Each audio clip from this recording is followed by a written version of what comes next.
예상치 못한 한국의 반응 때문에 이를 망쳤다며 일본은 당황하는 모습을 보여주고 있습니다. 어떠한 내용인지 알아보았습니다. 4일 마이니치 신문은 수출 규제 2개월이라는 주제로 반도체 수출 규제 조치에 대한 전말을 보도했습니다. 신념을 굽히지 말고 출구를 찾으면서 해줬으면 좋겠다. 일본 정부가 한국에 대한 반도체 재료의 수출 규제 강화를 단행하기 직전 6월에 아베 총리가 관계부처 간부들에게 지시한 발언이라고 합니다.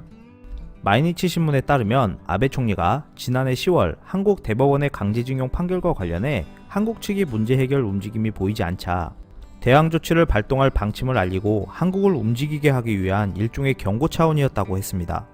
스가 관방장관도 한국 관광객 방문이나 경제에 심각한 영향이 없는 범위 내에서 조치를 취해달라고 대응팀에 요구했다고 합니다. 마이니치 신문은 아베 총리의 경고가 너무 강했기 때문에 부작용이 발생했다고 지적했는데요. 올해 초부터 일본 정부는 한국의 대항 조치를 준비하기 위해 경제산업성, 외무성, 농림수산성 등 관계 간부들로 대응팀을 구성했고 관계 부처 간 회의를 한 결과 대응팀 내에서 한국에 강한 조치를 취해야 한다는 의견이 대세였다고 합니다. 이 가운데 경제산업성이 한국의 주요 핵심 산업이 반도체이기 때문에 이것을 타겟으로 하면 한국의 충격이 클 것이라 제안했다고 마이니치 신문이 전했습니다. 일부 부처에서 뜬금없는 반도체 규제는 좋지 않은 것 같다라는 신중한 의견들도 나왔지만 강한 압박을 주지 않으면 문재인 정부의 메시지가 전달되지 않는다는 의견에 동조한 아베 총리가 고우 승인을 냈다고 합니다. 하지만 일본의 예상과는 다르게 한국 정부가 강하게 반발하기 시작했고 지소미아 종료 상황까지 이어지면서 일본 정부도 당황했다고 전했는데요. 이에 아베 총리는 한국과 문제를 해결하는 데 있어 시간이 걸릴 수밖에 없다라고 언급했다 합니다.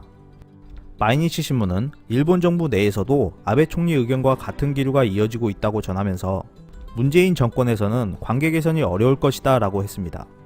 또한 마이니치 신문은 일본 정부가 외교 루트를 통해 한국의 징용 문제 해결책을 제안했지만 거절당했다고 주장했는데요. 해결책 내용은 한국 정부가 강제징용 피해자를 위한 재단을 설립하면 일본 정부가 기업들에게 자발적으로 기부할 수 있도록 요청하겠다라는 것이었습니다. 일본의 황당한 발언들은 계속 이어지고 있는데요.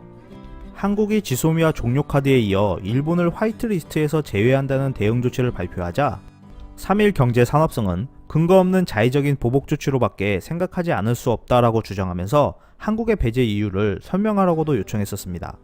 이에 대해 한국은 당연 보복 조치가 아니다라고 반박했습니다.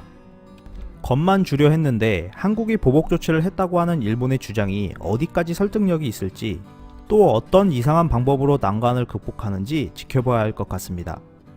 이상 피커TV였습니다. 감사합니다.